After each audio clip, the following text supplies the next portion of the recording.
A man in his 20s was critically injured last night when gunfire erupted near Wellesley and Ontario Street at around 12 o'clock.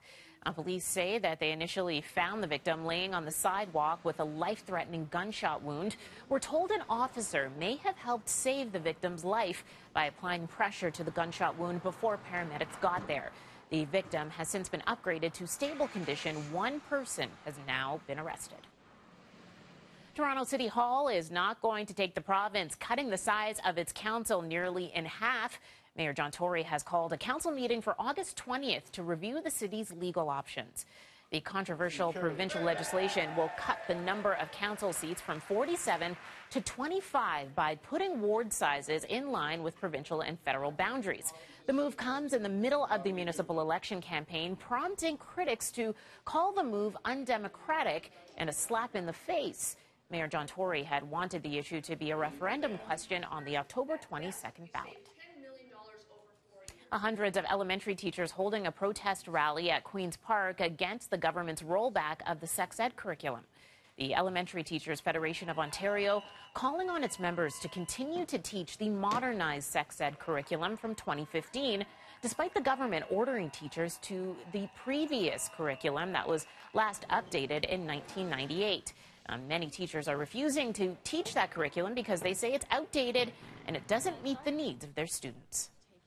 I don't want to go back to a curriculum that A, I don't have the document for, but B, doesn't really reflect the needs of my students. The big things are around consent and cyberbullying and cyber safety. Those are the major issues that I think it's really important that our kids keep hearing. We have every confidence that going forward in the fall, teachers will be utilizing the curriculum last used in 2014 and our students will be well prepared. While the PC government says it expects teachers to use the old curriculum, they haven't said what action they'll take against teachers who don't. Meanwhile, the union says they'll defend any teacher who continues to teach the 2015 curriculum this fall. A 16-year-old boy who died last Friday while helping to rescue a woman and her son from Lake Ontario has now been identified in a GoFundMe campaign.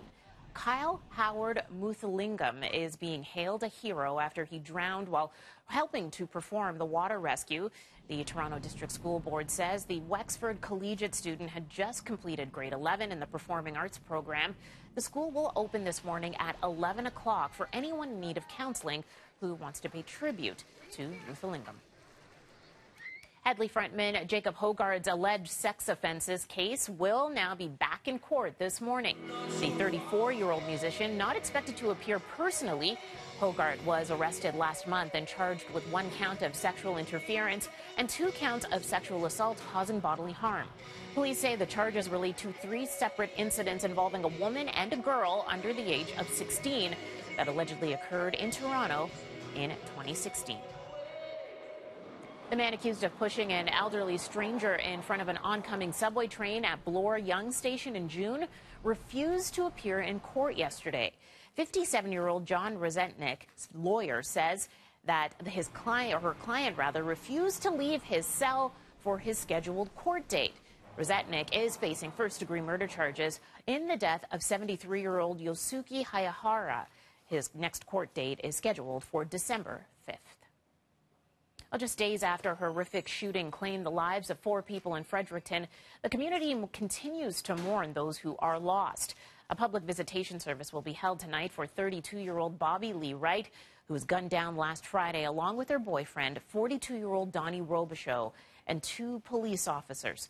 Wright worked as an at-home personal support worker and is being remembered as a compassionate person who loved to help others. A visitation was held on Monday for Robichaud. Full police funeral for the fallen officers set for this Saturday. 6:07 here on BT. We'll send things down to Roger next.